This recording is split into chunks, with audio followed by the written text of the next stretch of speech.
आप तक और मैं हूं आपके साथ वसुंधरा गुप्ता। यूपी के पीलीभीत में एक महिला के साथ शादी का झांसा देकर दुष्कर्म करने का मामला सामने आया है, जहां पीड़िता का आरोप है कि आरोपी ने उसे शादी का झांसा देकर 3 साल तक उसके साथ दुष्कर्म किया। देखिए हमारी इस रिपोर्ट में। दरअसल पूरा मामला पीलीभीत के न्यूरिया थाना क्षेत्र का है।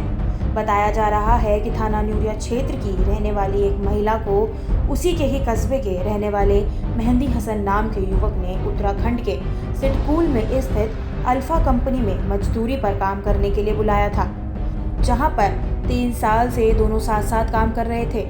इसी दौरान युवक ने पीड़िता को अपने प्रेम जाल में फंसा लिया और उसके साथ शादी का झांसा देकर शारीरिक संबंध भी बनाता रहा। इसी बीच जब पीड़िता गर्भवती हुई तो एक दिन आरोपी युवक ने जबरन उसका गर्भपात करा दिया।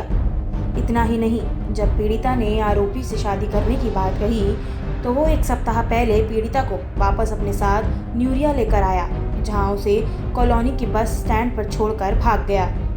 पीड़िता जब इसकी शिकायत करने आरोपी के घर पहुंची तो आरोपी के परिवार वालों ने उसकी एक ना सुनी और उल्टे उसके साथ ही मारपीट कर उसे भगा दिया। पीड़िता की तहरीर पर मेहंदी हसन व उसके परिवार के अन्य 9 लोगों के खिलाफ संगीन धाराओं में थाना न्यूरिया पुलिस ने मामला दर्ज किया है। वहीं एसपी का कहना है कि पीड़िता की तहरीर पर मामला दर्ज कर लिया गया है। मामला उत्तराखंड का है, जांच की जा रही है। जो भी तथ्य सामने आएंगे उसके बाद कार्यवाही की जाएगी। मैं सितारगंज सुटकुल में रहती थी। पार्ले वो उसमें अल्पला कंपनी में काम करती थी। वहाँ पे मेहंदी हसन नाम का लड़का मुझे मिला था। मुझसे बोला तू भी अकेली है, मैं भी अकेला हूँ, दोनों लोग एक ही कमरे में रहेंगे। ज़बरदस्ती मेरे साथ करता रहा 3 साल तक। उसके बाद मैं गर्भवती भी हो गई। इनने गर्भपात भी करा दिया। फिर शादी का झांसा देते देते मैंने कहा शादी कर लो, तो बोला मेरी बहन की शादी हो जाए उसके बाद मैं शादी करूँगा। जब इसकी बहन की शादी हो गई फिर मैंने इससे बोला मुझसे शादी करो। शादी का झांसा देके 22 तारीख को मुझे यहाँ पे लेके आया और कॉलोनी घट्टे पे मुझे फेंक दिया उसने और उसके चाचा ने, शमसुल ने और उसके चाचा ने मुझे घट्टे पे फेंक दिया। जब मैं उसके घर पर गई तो उसके घर वालों ने, जितने भी घर वाले हैं, शमसुल ने और उसकी बहनों ने, सब ने मुझे बहुत बुरी तरीके से पीटा। पीटने के बाद में जब मैं थाने गई तो थाने मैंने रिपोर्ट लिखाई अपनी, वहाँ पे मेरी कोई सुनवाई नहीं हुई। जब मैं सुबह को गई तो उन्होंने कहा मुझसे कि हम तुझे नारी निकेतन भेज देंगे। हमने कहा हमारे घर वालों ने हमें घर से निकाल दिया, अब हम कहाँ जाएं, हम तो उसी के घर पे जाएंगे, आप मेरी वहीं शादी करवाओ। तो वो बोले हम तुझे नारी निकेतन भेजे दे रहे हैं। ऐसे साहब ने कहा कि हम नारी निकेतन भेजे दे रहे हैं। हमने कहा हम नारी निकेतन क्यों जाएं, हम तो बालिक हैं, अनबालिक थोड़ी ना हैं। फिर उसके बाद में फिर हम वहाँ गए एसपी साहब के यहाँ, वहाँ हमने अपनी रिपोर्ट दी है।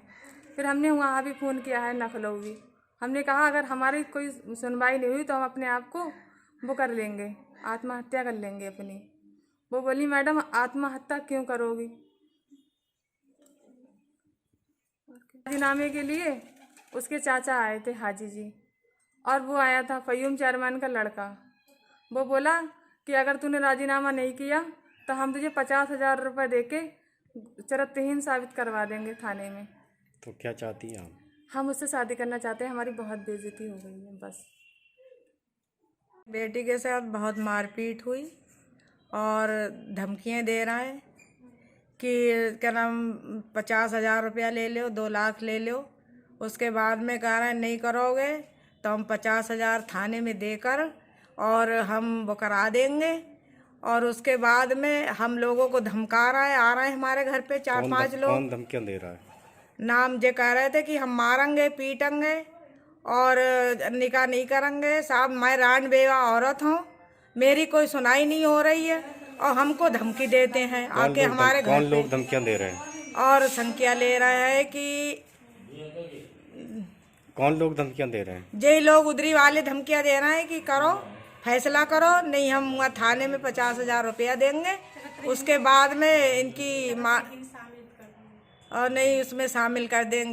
नहीं, जो आप न्यूरिया का मामला है, एक मुकदमा पंजीकृत किया गया है, उसमें विवेचना हो रही है। और जो प्रथम सूचना रिपोर्ट में उनने, महिला ने खुद ही आरोप लगाया है ये कि वो लोग रह रहे थे सितारगंज में और सितारगंज से वो चल के यहाँ उनके घर आई थी, यहाँ पे मारपीट हुई है। बाकी जो घटना का संबंध है वो उसकी भी छानबीन की जा रही है कि घटना किन परिस्थितियों में हुई, घटना का कारण क्या है, वो सब गहराई से उसकी विवेचना हो रही है।